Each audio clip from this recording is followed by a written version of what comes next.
$93,000. That's what Ryan's entire net worth added up to on his 40th birthday. He had a steady job, a paid off car, and a mortgage he could handle. On paper, he looked completely fine, but something was wrong and he couldn't quite explain it. He'd been stuck near that same number for 6 years straight. His income kept climbing every single year. His net worth barely budged the whole time. Every raise seemed to disappear the moment it landed. He wasn't broke, but he definitely wasn't getting anywhere either. He was frozen in place, working hard and going nowhere. Here's the part that makes no sense at first. Ryan wasn't lazy and he wasn't careless. He worked hard and he saved something every month. Yet the finish line kept sliding further away. What Ryan didn't understand is that wealth doesn't build in a straight line.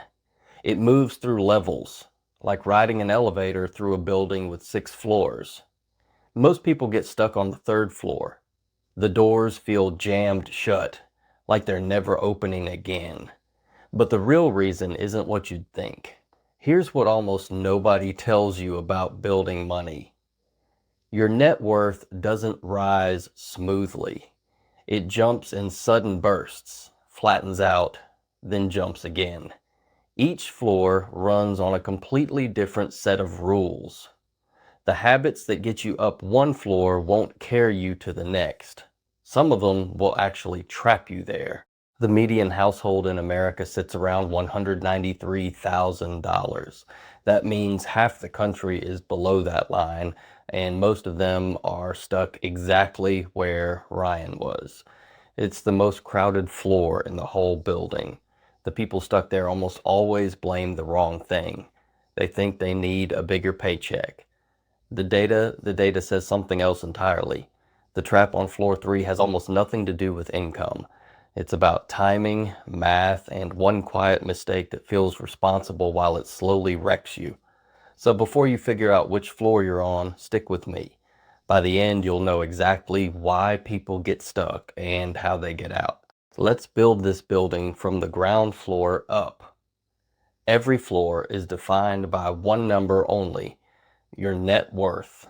Not your salary, not your job title. Everything you own minus everything you owe. Floor 1 is survival. Under $1,000. Every dollar feels like life or death, and a flat tire is an emergency. Floor 2 is stability, between $1,000 and $10,000. You finally breathe a little. Floor 3 is the stuck floor, between $10,000 and $100,000. This is where most adults spend the bulk of their lives, and it's exactly where Ryan sat for 6 years.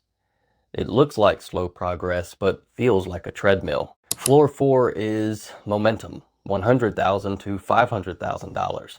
Your money starts working with you instead of just sitting there. Floor 5 is independence, $500,000 to $1 million.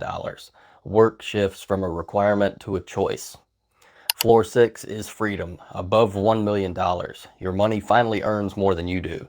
The wall between floor 3 and floor 4 is the tallest one in the building, so let's tear it apart. Floor 3 feels like personal failure. It isn't. It's actually the hardest math problem in personal finance. Charlie Munger once said the first $100,000 is a beast, but you have to get it. He wasn't being dramatic. He was describing plain, unavoidable math. Say Ryan saves $500 a month at 8% average returns. His first $100,000 takes about 11 years.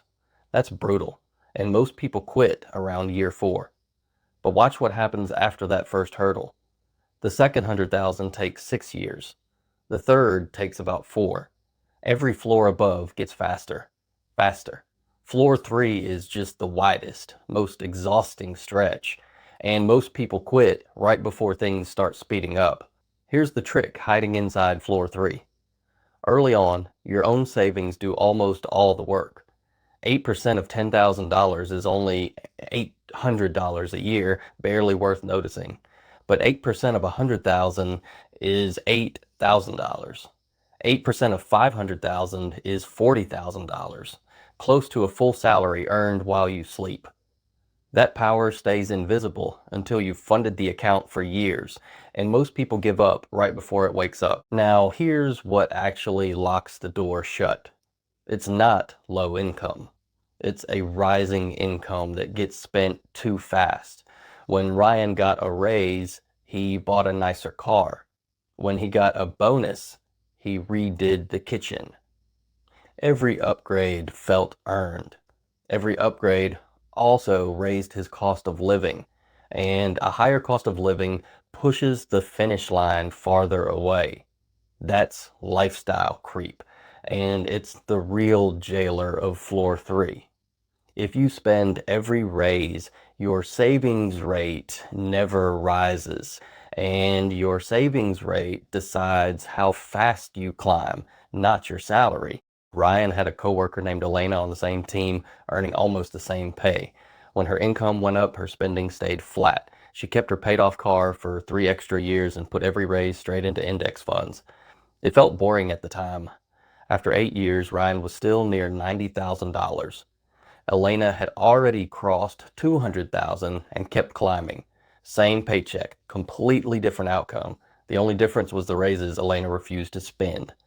There's one more thing that pins people to floor 3, and that's high interest debt. Net worth is what you own minus what you owe, and a credit card charging 18% wipes out any 8% gain you're making somewhere else.